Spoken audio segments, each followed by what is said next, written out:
something. Oh my goodness, Check it out. what's this? Bag! I love bags! Oh, thank you, dear. Thank you. most welcome. Teka.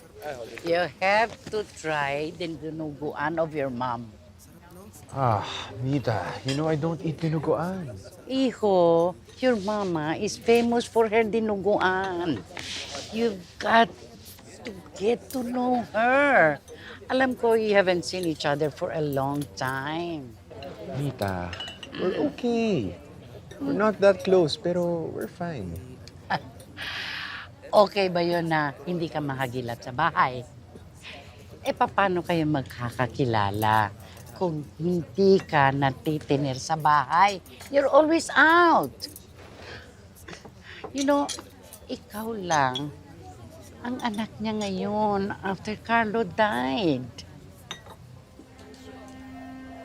Jake, are you okay? Mom, yeah, I'm okay. Was it the dinuguan? No, the dinuguan is okay. Are you sure? Well, I know it's an acquired taste, but it's my special recipe. I'm sure there's none like that in the US. wala naman ho kasi kayo dun eh. So you mean to say when you were there, hindi ka kumakain ng Filipino food? Dad makes his own tocino.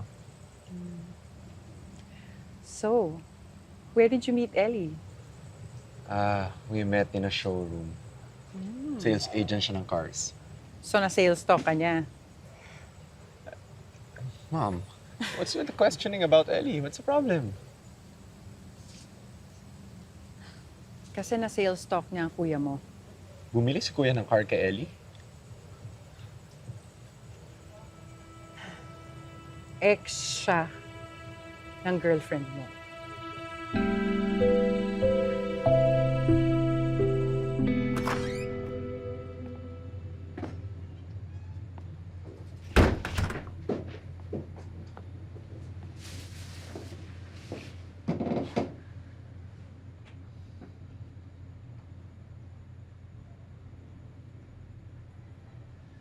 Kumusta ka na?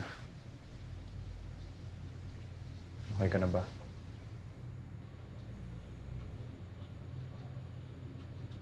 Okay naman.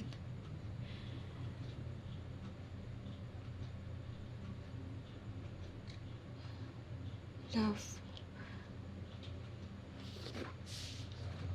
May gusto akong sabihin sa'yo.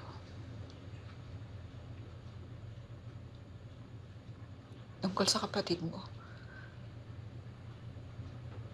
I know. Sinabi sa akin ni Mommy. Ex mo pala si Kuya.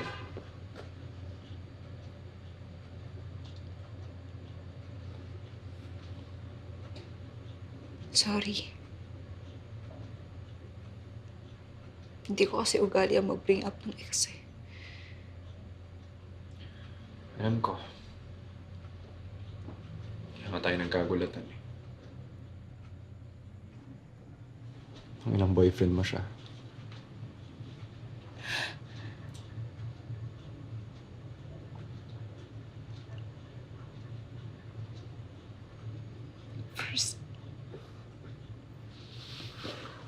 First boyfriend ko siya.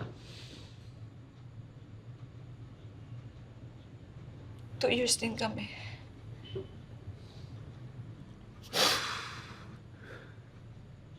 First boyfriend. First everything. No.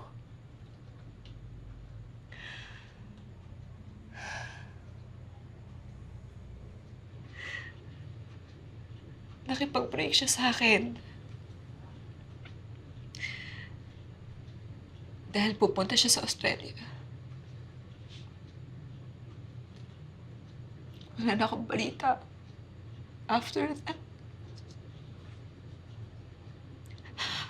akala ko kinat out na niya ako completely. Yung pala, In the last minute, gusto ka daw niyang balikan.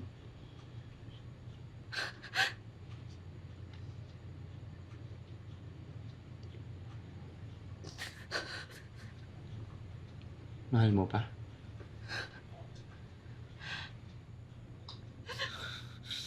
Jake! Hindi!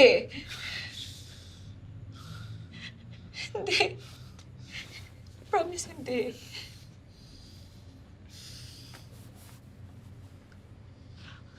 Jake.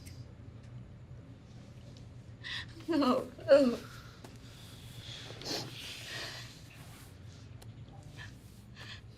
Love, makinig ka sa akin. Nararamdaman ko lang to ngayon dahil hindi ko alam na namatay siya.